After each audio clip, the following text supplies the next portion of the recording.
நான் என்ன பண்ணுவேன், நான் வெளிநாட்டுல இருந்து வந்தோடனே 2000 வருஷத்துக்கு முன்னாடி இந்த போர் நடந்த இடம், இந்த படம் முழுவதும் எனக்கு தெரியும். எனக்கு அந்த இடத்துல இருக்குன்னு தெரியாது, அந்த இடத்துல நடந்துச்சு தெரியும், ஆனா அந்த இடம் அப்படி ஒரு விஷயம் எனக்கு தெரியாது.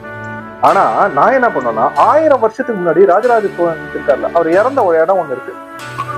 அந்த பள்ளிப்படை வீடு ஒண்ணு இருக்கு.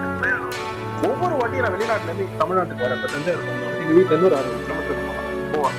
போயிட்டு நான் அங்க போய் உட்காந்து திருந்தி எல்லாம் வச்சுட்டு ஒரு 1 மணி நேரம் அங்கேயே அப்படியே அமைதியா உட்காந்துருப்பேன்.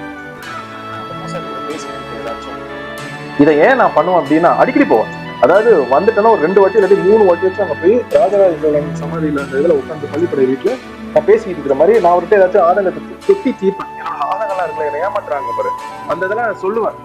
என்னப்பா நீ ஒரு 500 வருஷத்துக்கு முன்னாடி பிறந்திருக்கலாமே பேசுவேன், மனசு விட்டு பேசுவேன். நான் போவேன். நான் மட்டும் தான் அப்படி நினைச்சேன். ஆனா இந்த படத்துல அந்த கதாபாத்திரம் கார்த்தியனோட கதாபாத்திரம் அது பண்ணுது அப்படின்னு சொன்னோட எனக்கு ரொம்ப மகிழ்ச்சியா இருந்துச்சு. நம்ம மட்டும் அப்படி கிடையாதுப்பா, நம்மள மாதிரி இருக்காங்க அப்படின்ட்டு.